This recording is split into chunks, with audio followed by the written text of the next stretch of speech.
that's when we were talking about you being the villain. I was like, bro, you don't always need to be the villain. And you were like, yeah, I mean, I wouldn't want to be the villain, but I feel like someone has to be. No, what I said was, Sneako, this is from one of your live streams. I know recently D'Angelo, the creator, came back, and you'd reached his video where he talked about mental health issues, and you had a lot to say about that video. Yeah. Do you mind if I bring up some stuff just as a starting point? Go ahead. Okay. So D'Angelo talked about the fact that after taking a hiatus from YouTube, he was pretty sad. He was depressed. He was dealing with a lot of mental health issues. Yeah. And you, in watching him, talk about this stuff, cry about it, you felt a lot of different ways. One of the things that you kind of start off with is we shouldn't encourage people crying or saying this kind of stuff online. If you're sad, get over it. These are just some quotes I took together. Do you still feel that way? And if you do, why? I think you get too much validation for talking about your mental health and crying and getting depressed. I think you can cry in a video and say I have mental health problems. Twitter made me sad. I needed to take a mental health break because I was on Twitter too much. And they do that because liberals will all go in the comments and be like, oh my God, feel better. Oh, I'm so glad you're opening up. I'm also sad. I'm also sad. My therapist told me this. And all it does, you think that it's getting over your mental health, but all it does is encourage it more and more. It gives you a sense, it gives you dopamine that other people are like validating your mental health problems. When reality is your life hard. You're a successful YouTuber. You stream all day. Your life is fucking easy. You have the easiest job ever. You have the best job ever. And Twitter made you sad. Get over it, pussy. So what would you say about people like Etika? Oof.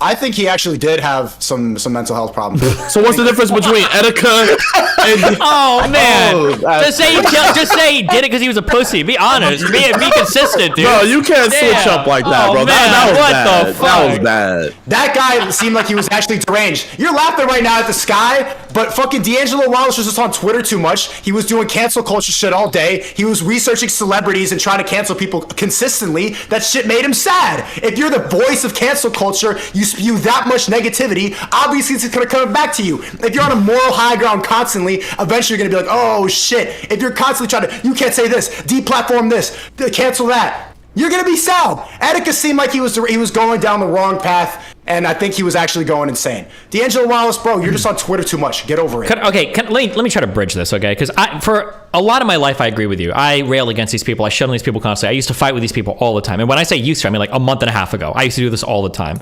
And there's something that I know in my head to be true, and it took somebody else pointing this out to me. When people engage in this hardcore cancel shit, when they do this stuff, more often than not, these are fucking miserable people. I don't know if you guys have ever, like... It's your people, Destiny. Have you ever... No. If you don't think any of your audience is miserable, you are more delusional than anybody can imagine, okay? Here is the reality. It's not just cancel people, okay? If you ever have the opportunity to dig through a hater's profile on the internet, every single time their lives fucking suck so bad that I have always wanted to go in and I feel bad. I'll get some dude, he'll call me a virgin, he'll be fucking homophobic, whatever phobic, all sorts of shit on me, and then I'll start digging through his profile, and this dude's got like a YouTube channel with 250 videos with 7 views each, and half the views are his family, like trying to support him, right? Like more often than not, these people are sad as fuck. When you come at it from that perspective, and then you start seeing how people act online, I think that you can have a little bit of compassion, as hard as it is, and trust me, it's fucking hard, that when you see people acting out, they're doing their cancel culture shit, they're doing whatever, because more often than not, these people are fucking losers in life, and the only validation that they get is going online and crying about their problems or bullying other people, and it's not good. They shouldn't do it. But like, it's like the bully that you find at school who, when you go to his house, you see he's getting like molested by his fucking dad or whatever, right? You can have some level of understanding where it's like, yeah, the behavior's fucked, but maybe the solution isn't to just constantly shit on these people, because every now and then you might hit on somebody that's not a cancel culture nerd, but it's an Etika, and then they kill themselves. It's like, well, fuck, like maybe I didn't need to go that hard on every single hater that I found online. That's what I disagree with you. I don't think it's my responsibility if somebody deletes himself. Like, I just... You know, yeah, it's a fun feelings. Like, bro, what do you want? You want me to feel bad about that? You don't have to do anything. Hold on. That's it. Let him finish. Okay. Yeah, you want me to have compassion for people who want to take away my platform. I mean, you're talking to somebody that's been deplatformed, right? I just got banned off Twitch. I have compassion. Yeah. You know how many times I've been almost canceled? Fucking, exactly. I don't think there's anybody in this room that has caught more shit from other people. At one point, I literally had every single blue check mark on fucking Twitter on my ass. But if anything, so I feel like if anything, I could talk to most about compassion, you know? Fucking even today, H3, I felt like he was exhibiting liberal racism to the fullest. And then, you know, my editor made a joke and made a joke title, and then he made a whole video, talking about me. And I still hopped on his stream, and I had a civil discussion. I didn't go in there shitting on him. I didn't go in there bringing him down and stuff. And I'm not trying to diss on Ethan or nothing, but it's known that he's on antidepressants. It's known that he's depressed, and I hope he gets rid of that spirit on him. But when I hopped into the call with you earlier, Sneako, you wanted to hop on his show and shit on him even more. And you literally joke about him being on antidepressants. And it's like, if anything, H3's done more harm to me than he's ever done to you. I don't even know if he's talked about you on his platform yet. No. But so he's not even talked about you, and you still want to go shit on him. Isn't that hater behavior? Yeah, I want to make fun of him. I want to shit on him. He used to be a comedian. Maybe that's going to ignite the funny back instead of like, bro, he's going brain dead from these antidepressants and cancel culture. He talks so slow. It sucks. So I want to go on, roast him, get him triggered, and maybe the old Ethan will wake back up again. Roasting is good. Bullying makes people better. We were me and Sneako, we be talking on the phone like when we're not streaming, and we were talking. I'm gonna tell. Is it cool if I tell you what we talk about on the phone, Sneako? I don't give a fuck. Okay, so we were talking about it, and he was showing me how people on his Reddit, all it is just straight hate, literally paragraphs. Like, they write full-page essays.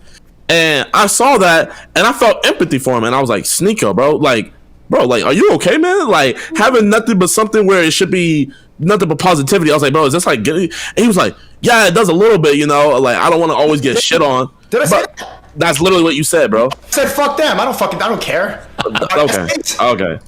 I don't remember saying that. Okay. Seriously. Okay. But that's literally that's what he told me. He was like, yeah, it gets to me a little bit, And that's when we were talking about you being the villain. I was like, bro, you don't always need to be the villain.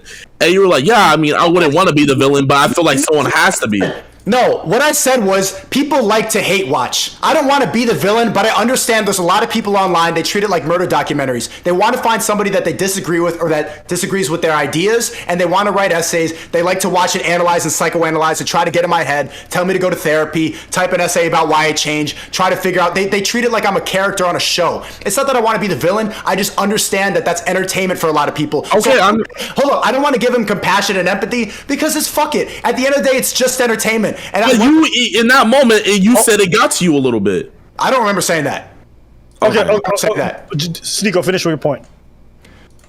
I got into this because I wanted to be a comedian. I really wanted to be a stand-up comedian. That's why I started doing YouTube. So at the end of the day, if I'm entertaining people, my job is being done. If they could type what I told you, what I remember, if they could write a whole fucking essay about a stream, which they're probably doing right now in the comment section, if they could type a whole paragraph longer than their homework and not make any money out of it, they were entertained.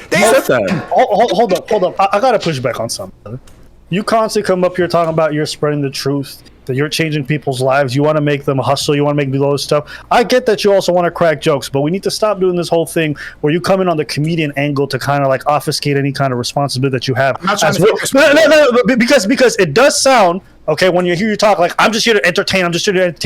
That's not true. You're not just here to entertain. If you're being honest, you're here to spread the truth, to open people's minds, to push men to do better. That's not what a comedian does. But who's your favorite comedian? Patrice, right? Sure. Patrice O'Neal and Dave Chappelle. Got Dave Chappelle, give me that $100 bill over there on that wall. The best way to get to truth is through comedy. Okay, I don't disagree, but you need to stop doing this whole thing where you're pretending like you're just here to do comedy. That's not what it is. You're actually here to change people's lives and open their eyes to the truth. But like, you saying all this shit, bullying and stuff, and then you're like, hey, at the end of the day, it's just a joke, guys. I'm just joking. I'm here to entertainment. It's all entertainment purposes. It's like you can say the most fuck shit in the world, but then when people are getting onto you, it's like, nobody in this world can take a joke. Like, what's up, guys? Like, I'm just here joking. Sneako's right, because you have to be offensive in order to be funny, in order to be interesting. Like, the way that people want to have it in society now is where nothing is offensive and nobody's feelings get hurt. And you know what you get when you do all of that? You wind up with like what we have with SNL. You wind up with Joe Biden. You wind up with what we have on TV. Everything sucks because of that. So I think that in order to be a great person, in order to be a great man and a great thinker, you have to be reckless sometimes and offensive and provocative and hurt people's feelings. I think that's part and parcel of it. And I think that if you're too... We all have some responsibility, but thinking too much about your responsibility to other people, it prevents greatness. It prevents It prevents progress. It prevents people from doing anything and saying anything interesting. So I totally support it, even though I don't even agree with everything Sneako says. When he says like, I want to have a harem, it's like, I think it's funny. I think it's funny. I think it's provocative. Same with Andrew Tate. Andrew Tate promotes porn. I think porn is one of the most evil things in society. But Tate also says other things that are provocative and get people thinking, and it's different. It's better than Hassan. It's better than all this other garbage we have to swallow every day. So I think that the problem, I think you got to go off. I think the issue that we run into, and this is funny because earlier people were talking about like level 1 takes, right? To say that comedy is just like telling jokes is not true, right? One of the like underlining and maybe the defining aspect of some of the best comedians is that their jokes contain huge nuggets of truth in them. Oftentimes that's why they're funny. So I think the issue is that when you start making observations in a funny way, which is what comedy is sometimes, and then when somebody's like, man, they're not saying your comedy is offensive. They're not saying that your jokes are bad. What they're really saying is, I disagree with your observations. That's what they're really saying when they have a problem with the comedy. So when you back up from that point, you're just like, oh, well, it's just jokes. It's like, okay. Like if I were to hang out with any of the other people in this call besides Nick, and I were to constantly tell like black jokes all day long, just racist black jokes, and then you guys were like, hey, that's kind of like, it feels kind of shitty after a while. I'm like, bro, it's just jokes. Why are you upset? It's just a joke. It's just a joke. The problem isn't the joke, and it's not the offensiveness. It's that at some point you're going to get this underlying thought that it's like, damn, bro, it kind of seems like you just hate black people, right? Or we might not talk about racial jokes. It might be any type of humor where after a while it's like, man, it kind of seems like you're just an asshole. It seems like you're a shitty person. It seems like you're kind of a piece of shit. But you can't just hide behind that. Like, well, it's just jokes all day. I think is the point. What do you want me to do? Apologize? No. My point, Sneako, is I think there are points is, at least mine. You know me, I do stand-up. I've been doing stand-up for a very long time, okay? And I love what comedians are doing online in terms of telling their jokes fine. That's great. But I think there's a giant difference between the portions where you're clearly telling jokes and just being humor, and then other times where you're just straight up talking to your audience. Like, there is no joke in the middle there. There is no ha-ha, there's a punchline. I'll defend anybody to the death if that's what they're doing.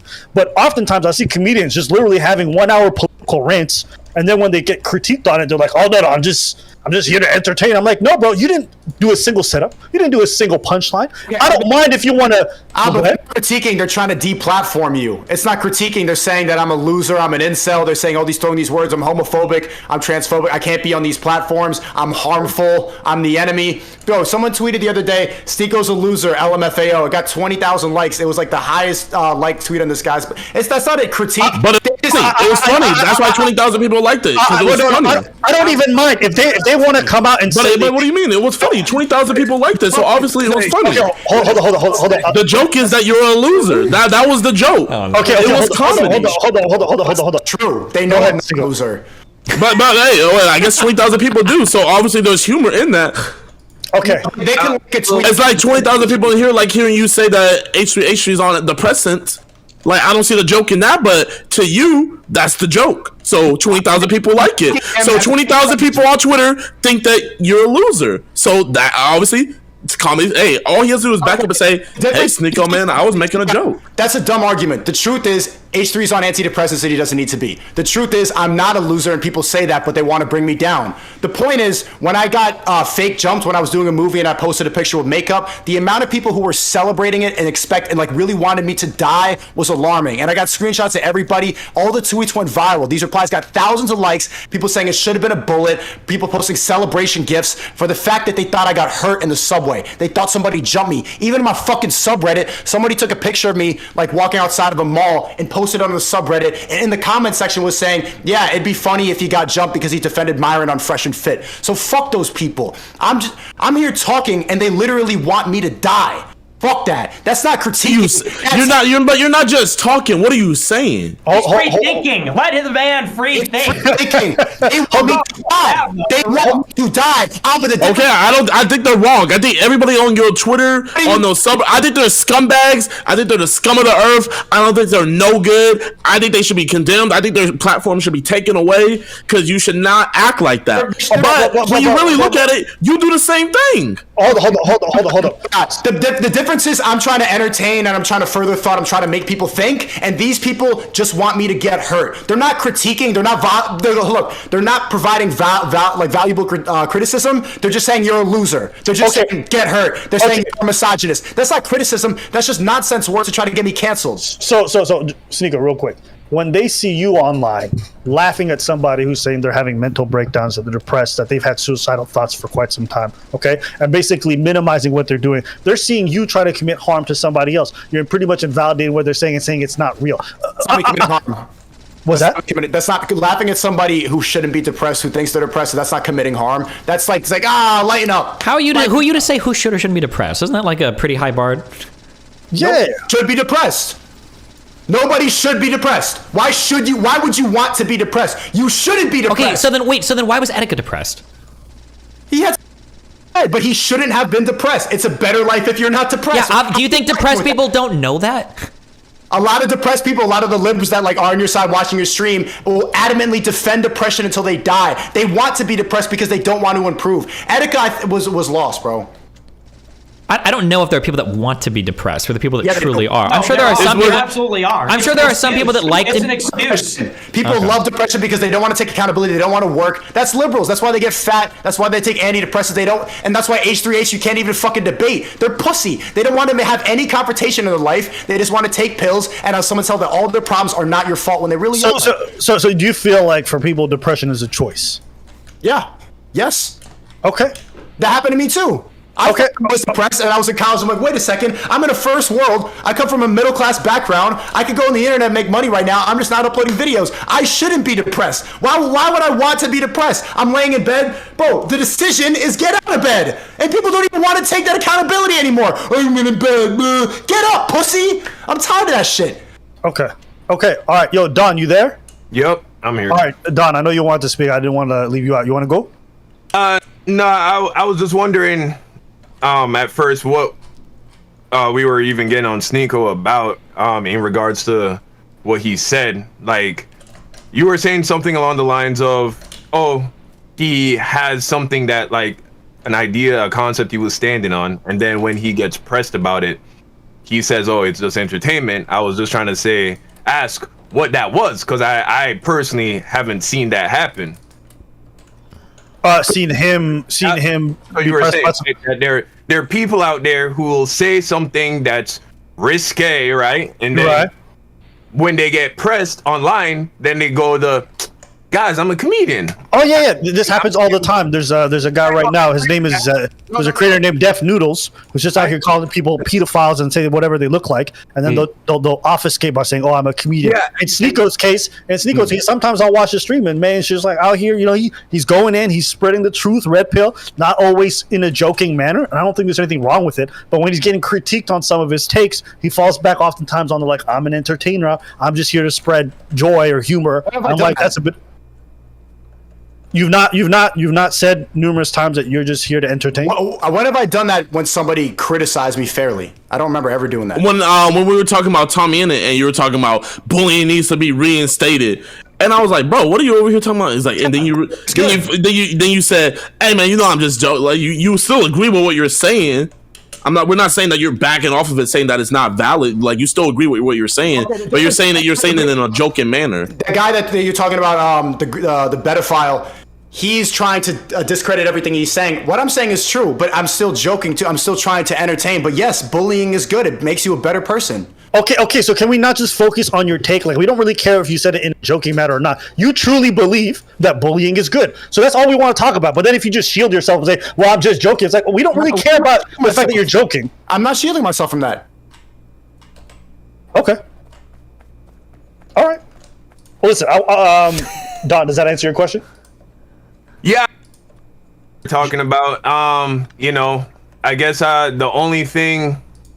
Yeah, the only thing I would guess if I were to ask Sneako, I don't feel like I agree 100% that, that's what Sneako is doing, but relevant to this particular conversation, wouldn't you say that the people who were wishing all of those like ill things against you, that was a form of bullying? Wouldn't you say that wasn't What's a form of bullying? Telling me to die? Yeah. That's a form of bullying for sure. Okay, that's too far. Bullying is banter. That's wishing death about somebody. I don't think that's bullying. I think that's just pure hatred. Me saying that HVH should get off antidepressants, that's bullying, but I don't want him to die. I want him to be better. But a lot of the people on the left, if I died, they'd start celebrating. There's a difference between bullying and then just hating on somebody. Those are two different things. You can't equate those. Okay, all right, and that's fair. I've never heard you call for the death of somebody, nor have I ever heard you you've never I would be surprised to ever see you like celebrating someone's death. I would never do that. So do that. I was just curious. I was just curious to see if you felt like that. But I hear what you're saying. But you don't mind people, coming at you, calling you all the things they're calling you. Like you feel like that's good too. Yeah, name calling is fine. Okay, name calling is fine. Cool. I want to just bring it back to something he said earlier, and I want to kind of just centralize the conversation on that. Do you guys, does the rest of the panel here believe that depression is a choice? Well, I think that you have to separate out what you mean, because there are people that are experiencing grief, and that's due to circumstance. That's due to, that somebody dies or something bad happened to them, and it's like largely circumstantial and sort of understandable. You have people that are mentally ill, and you have to admit that there is this entire vocabulary now and this movement about mental wellness and mental health. And you have a lot of young people that, and this is, I think, to Sneako's point, there's really no reason to be depressed, but this has become a cudgel. You have this whole generation of histrionic people that everything is depression, everything is mental illness. A lot of people are just toxic, and then they say, oh, I'm like bipolar, oh, I'm like something else, oh, like I'm a lazy piece of shit, but that's because I'm like depressed. And so, unfortunately, for the people that actually are experiencing grief or are experiencing something that requires like a clinical intervention, they're hijacking that vocabulary to describe being lazy, being some other kind of thing. Sometimes people are just careless and don't want to take accountability for their actions. So, and it is largely driven, it's largely like a female thing. Even when I was in high school, this kind of started where I put out a tweet when I was like 17. I was like, mental health days for pussies or something like that. And everybody flipped out. How would you feel if someone killed themselves? Blah, blah, blah. It's like, obviously, everybody is histrionic. Everybody's on pills. Everybody's got some mental disorder. So we either have to believe that everybody legitimately has like something went wrong in the past 20 years and now everybody has some kind of real disease, or this is something that this is sort of like a mass hysteria. This is something that everybody's buying into. It's the trendy thing, which I think it's the latter. So that's my take on it. Okay. Anybody else want to chime in? I mean, I think I would say depression is obviously like a real thing for whatever the causes are. Obviously, it's something that we have to address or figure out. But the thing is that like just like bullying people doesn't seem to fix anything, right? If that was true, there'd be no fat people in society. If bullying fixed things, no, we say stop fat shaming and they get fatter. Do you think that like health at every size started in what, like the 2000s? Do you think that's when fat people were first invented?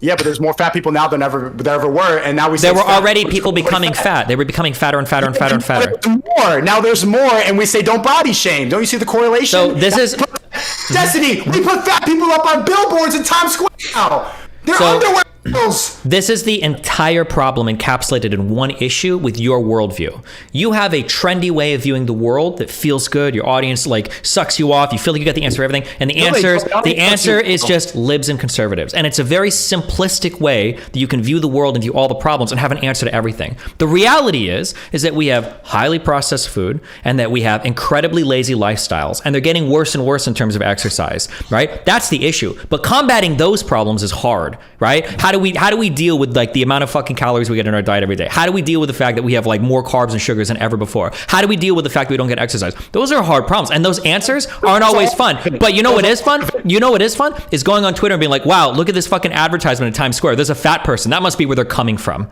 But what a complete and total misunderstanding of where these people come from in society. Anthony, you're like conveniently ignoring the fact that we have this body acceptance movement and also a rise in obesity. How are you ignoring that? First of all, you're delusional if you think anybody wants to be fat. And secondly, we had fat people before body acceptance. That's not true at all. It's not delusional. You just accept it. They call people brave if you're fat now. You just don't. Why do they even have to do that? It's because of how fucking miserable fat people are. You don't need a skinny acceptance movement, and you don't need an athletic acceptance movement. The whole reason why fat acceptance exists is because fat people hate fucking being fat, and they still do. If you don't believe that, you're insane. No, people are delusional. How are you calling me delusional if they are obviously don't want to? Because you think fat people come from billboards in Times Square when nobody would choose to be fat if they have the opportunity to. I said that was one reason because of the. It's not even a reason. That was created because there were a lot of fat people. It didn't create fat people. All right. Okay.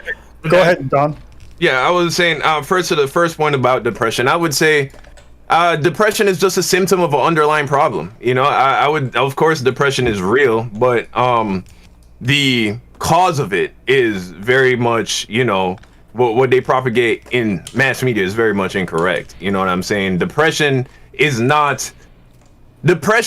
like hunger. It's not, there's nothing wrong with you because you got depressed. You got depressed because you are missing something very necessary in your life. You know, whether it be lifestyle, whether it be God, whether it be, you know, interpersonal relationships, you're missing something that is very necessary. Depression is a natural reaction to the absence of something that you need, just like how hunger is a natural reaction to the absence of nutrients. That's where I stand on depression. I think everybody who has depression can be cured of depression, can make their depression go away. Just like how everyone who's hungry just needs to eat a sandwich. Also, in regards to the fat shaming, no, I don't believe that billboards are the origin cause of fat. Fat people are fat because they can't stop eating. Fat people are fat is because they have a problem with food addiction. And I agree with Destiny. Nobody wants to be fat, which is why I agree with Sneako that it's ridiculous that we have this fat acceptance culture, because nobody really wants to be fat. And anybody who is talking, you know, the people are pushing, you know, healthy at all sizes or attractive at all sizes, you know, it's all baloney. It's all nonsense. You know what I'm saying? So yeah, no, any fat that can't, that if they had the option, if you came up to them with the option to click a button and then all of a sudden they have a six-pack and they wouldn't take it so that they could stay being morbidly obese, yeah, that person is Lizzo wouldn't do it. She's beautiful the way she is. Facts. Her brand on this lie. She's built her brand on this false. She's just beautiful. She's just beautiful. She would say that. She would say that because she knows that such a button doesn't exist, and she also knows that. I mean, I don't know her. Anybody can change. Anybody can be inspired to change their life at any point in time. But more than likely, if she's looking at her history, she's probably given up completely on the idea of ever becoming a healthy weight. She took a DNA test and she figured out that she's that bitch, man. Come on, we all know this. Don, you don't believe that labor is one of the greatest joys? Labor? Yeah. What do you mean labor? Like having to work for something? It's one of the greatest what? Joys in life. No. Okay. Really? No. I think having to work for something is what makes something better. Yeah. And partially, if I had to fuck a bitch, I would prefer to have to lift a fat slab and then get to the box than just get in directly. A little bit of extra work makes it more worth it.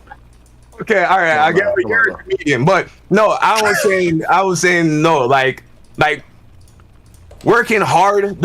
I believe that the desire to work hard that all men have intrinsically was put there by God as a part of her punishment for sin. That's what I believe. It's why you feel worthless if you don't work for 2 days straight, is because he had commanded you. He said, by the sweat of your brow, you will eat bread, because from dust you came and from dust you shall return. You know what I mean? That was your punishment. You know, women, their punishment, pain during labor. You know what I'm saying? And they should be ruled by their husbands, right?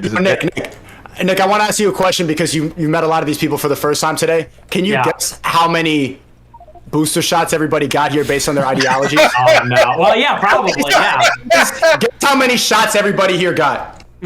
I would say Don, I don't know if he said he likes Matt Walsh, so I'm going to say 0. I'm going to say Jidion and Abba, oh, these guys are boosted up. I'm going to say they got at least 1 booster. I know Destiny got a booster. Hell yeah. And Sneako, I bet you're at 0, right? Or no, you got the initial shot, I think, right? No? Okay. I got the initial shot. No booster though? No, same here. I went to Los Angeles. I was at the airport and they gave me that John & Johnson goody good with just 1 shot, and then I got the fuck up. Chad, what do you think about the fact that Nick just nailed that? No, he didn't. He said we had boosters, bro. Close enough. No, it's not. No, it's not. Then he's got a 50-50 chance to be right. That's bullshit. Oh, how many shots did you got? 2 shots? There's actually 3 shots, so he had 3 tries. One. He was off by quite a lot. That was off by 2 shots. Injected. He was right about who got it though, and who didn't get Nick, it. if you're looking at me, what would you? Don, as a soldier of God, you're not with the sciences and not willing to inject. Here's what it is. I believe that a lot of people. Now, I decided not to get the shot prior to even becoming a born again Christian. So, but I will say that the reason why we were able to scare everyone into a frenzy is because they don't know what is going to happen when they die, and so they're incredibly scared of death. And so they were able. They ignored all the information about let's say pertaining to young people. I don't think there's an argument that yes, very old people, elderly people were at serious risk of dying, especially because the old community has more comorbidities and they just have a weaker immune system in general. That the older people just die more easily. That's what I'm saying. But the science was very clear that little children, young people weren't at serious risk. Some sources say less than the seasonal flu. Some say more, maybe slightly more than the seasonal flu. But the point is, when the seasonal flu comes around every year, everyone doesn't lose their mind, and we don't shut down the country. Okay. So, but what happened is CNN, MSNBC, and all these networks put up a counter. I've never seen that before. Just a constant 24-hour death counter. That was just constantly. What is that? That was so morbid and weird. Is because they're trying to take advantage of the fact that the average person is not safe. The average person has no idea where they're going to go when they die. No confidence where they're going to go when they die.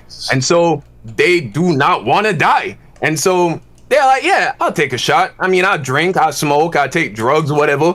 I'm doing a million other things that's going to kill me. I mean, McDonald's every day. You know what I'm saying? What's a little shot? My bad, Don, for interrupting you. But Sneako, why are all your super chats on my dick? Like, why are they paying money just to talk about me?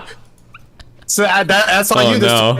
People watching. You're literally clicking it to put it on the screen because I'm the one that taught you how to do that. So I know you're literally picking these out to put it on the screen. If it had WGD on it, I'd put it up too, bro. Why are you mad at me that the chat's against you? And also, why? I'm not mad. I know your chat's always bad, bro. I know it's tough love with your chat, so I'm not tripping. I'm just trying to figure out why your chat's paying to just say Jidion. That's all I want to know. Wait, Jidion, you're saying I was reading W Nick all the time, and now you're reading the chat, and it's against you. No, I'm not. I don't care about the chat. I'm talking about the super. I said super chats. Super chats is what you care about, but not the regular. Yeah, because they're paying money just to say Jidion. Oh no! It's because you called me racist. Did you see? You are fucking racist, though. I love black people. Hell no. I love you as a black man. Yo, I swear to God, it would make my fucking year if a scandal came out and it was found that Nick Fuentes has like crazy sex orgies with just black women. That shit would be the most goated piece of news possible. I got my audience attacked me this week because I said black women are bad sometimes. So wait, what do you mean by what bad? kind of audience do you have if they attack you for saying that? Well, my audience is racist. No, I'm kidding. No, they are. No, I'm kidding. They are. Come on. Hold on. When you say hold on, to me, hold on. When you say black women are bad, you mean like they really? I'm like they're sexy? bad. I'm like they're bad. Yeah. And people in my live chat, they're like, you mean like like black girls that have little white in them? I'm like, no. I'm like midnight. I'm like no. I'm like hey, go. I have a white son, so can't do that. I mean, what about a concubine? Would you be open to that, provided it's someone? I'm Christian, so I can't do that. But if we lived in Destiny's world where we're all just on a floating rock in the middle of nowhere, then yeah, I guess I would have at it. Yeah. Destiny, did you have anything to say to that comment? I don't want to do a religion debate right now. I'm good on that one, Chief. All right. I feel like we went from like super heated in the beginning to now this somewhat cordial. We're all goofing and laughing. I mean, we can laugh with people we vehemently disagree with. Like Jidion, you feel like Nick Fuentes is a racist. Nick Fuentes says he loves black women secretly. We all find ways to connect each other. It's good. And that's the point that you know what's crazy, and it's so bizarre that we, especially with a racist like Nick, we can have something at least to like laugh about and talk about. But H3H3, I'm over here trying to promote the KKK. That's just crazy, but it is what it is. Did he ever say that? He said I was parading around promoting the KK. It's something like that. If it makes you feel any better, he probably copy pasted his opinion from Lasan. Lasan. So, yeah, we guaranteed. Okay, well, listen, guys, I think this is good. Anyone else want to bring up anything before wrap Oh, we this? should do this more. We should do this once a week. This is a good panel. I like having good disagreements on a stream. It makes for a much more interesting conversation. I liked, bro, look at the fucking panel I was able to bring together. We got a bunch of different people. We got a lib. We got a racist. We got Jidion, Abba, Don, the Bible in here, bro. We got a bunch of everybody, man. We got to do this more regularly. All right. Agreed. Yeah, that was fun. Yeah, all you blacks are all right. No, kidding. But it's true. You guys are cool. And I like Don. Don, at first I wasn't, but Don's based. You gotta be Catholic. Other than that. Jesus Christ. Other than that, though. All right, man. Listen, it was a pleasure, man. Y'all have a good night. All right, for Peace out. sure. I'm out of here too. Yeah, have a good one, guys. Appreciate y'all. Bye. Jesus Christ. What a wild ride. It's hard to skirt the line between like casual conversation versus serious shit because Nick will start fucking rambling, dude. And it is like impossible when there are like a lot of people that want to chat and shit to like wrangle in like all the stupid shit he says. It's so fucking frustrating. But yeah, jeez. 100 just because the Bryson Gray guy. Jesus, that dude. Jidion is the racist. Nick clutching 4v1. Oh, I need to get my I need to update my super chat things so that they show up on stream better in my donos.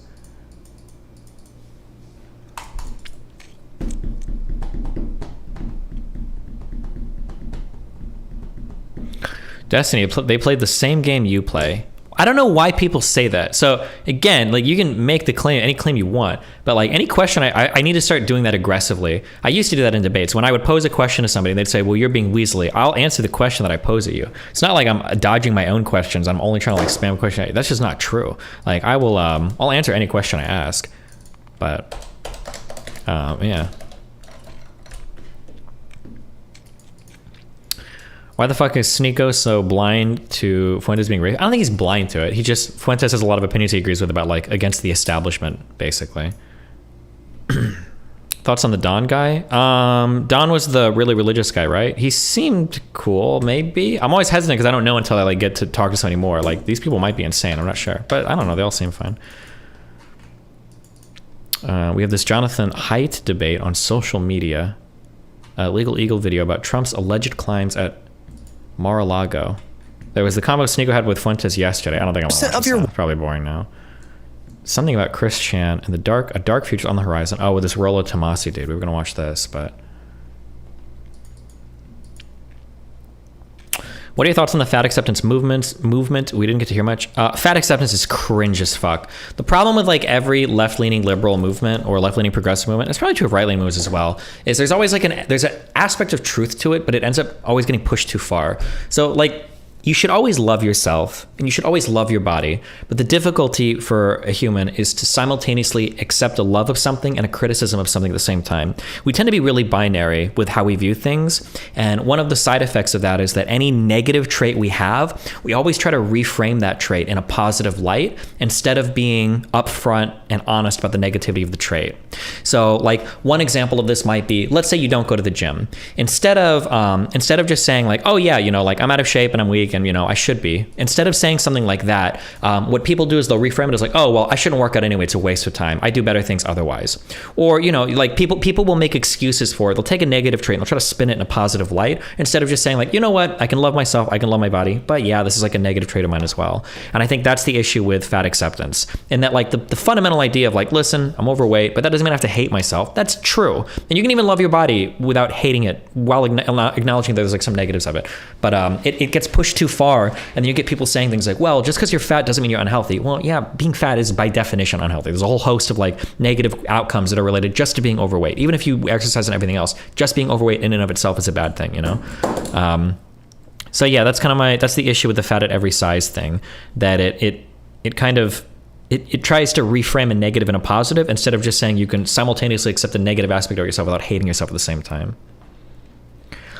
I think you have to love yourself enough to change yourself for the better. That's why the fat acceptance movement exists. You got to love yourself throughout the journey. Yeah, true. That's true as well. That's something that I said, actually, is that like one of the reasons why you get into a bad cycle when you start to get fat too, where you can't even see yourself in a positive light. Like you just kind of assume like once you're fat, you're always fat. I read some stats at some point. I'm probably never find it again. I don't even know if it's real. I probably should stop quoting it. But it was like of all the people that make it into the obese BMI range, it's like 2% ever make it back to normal BMI. It's like an absurdly small number, which I believe hearing it, but it'd be nice to see that replicated somewhere, or to see if that's actually comes from a study or something. But part of fat acceptance, or not fat acceptance, part of health at every size should probably be the idea that like, listen, I love my body, so I know I can do better. You know, that idea that like any journey from being obese or overweight back to normal has to start from some common understanding of like discipline or love for yourself, because you probably need that self-respect or love for yourself to even want to work on getting back to a normal weight.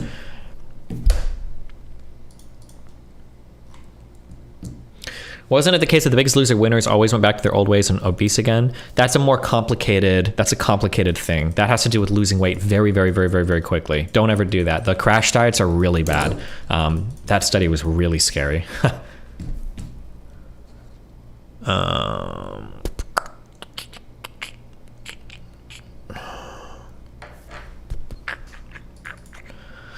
I've had people my size that are 150 pounds heavier and still say things like, I'm probably more healthy than you. I train at least 10 hours of yeah, that's dumb. Yeah.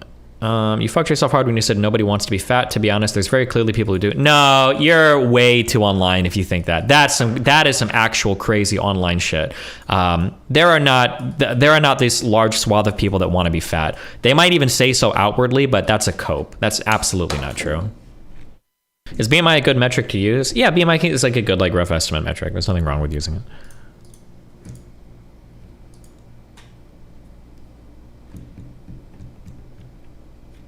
Is Lizzo not the biggest celebrity example of the? I don't know anything about this person. I'm not sure. I'm sure there are some celebrities that give you like shitty messaging on things, but I don't know anything about this one in particular. Do you think there's any hope for Nick? No. But that's because Nick is trying to sell you an ideology. He's not interested in changing or evolving his political positions over time. He's only interested in, he's like a salesman. Thank you, RTB. I see. Thank you for linking the thing. Here, if you guys want to read this, here you go. Click RTB's link. Okay.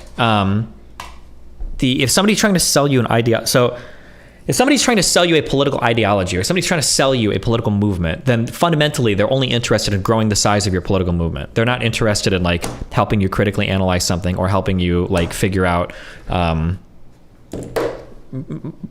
they're not like, it feels so cringe to say, but they're not like trying to discover truth in the world, right? They're just there to sell you a political ideology. So whatever facts they give you, stories they give you, narratives they sell you are going to be in service to whatever political ideology they have. That's just how it goes. So you always have to be careful when you're listening to like ideologues, especially people that are leaders of political movements, because like, let's say it was the case that tomorrow somebody like Nick discovered, hey, like, oh my God, I got a plethora of literature that says that race realism isn't true. Do you really think he's about to start telling his audience that? Like, I don't think so, you know? Sneako saying the stop being depressed shit was mad disappointing. Yeah, but like with people that don't have first or secondhand experience with mental illness, probably, I mean, it's going to be impossible for them to relate. That's just a life experience thing.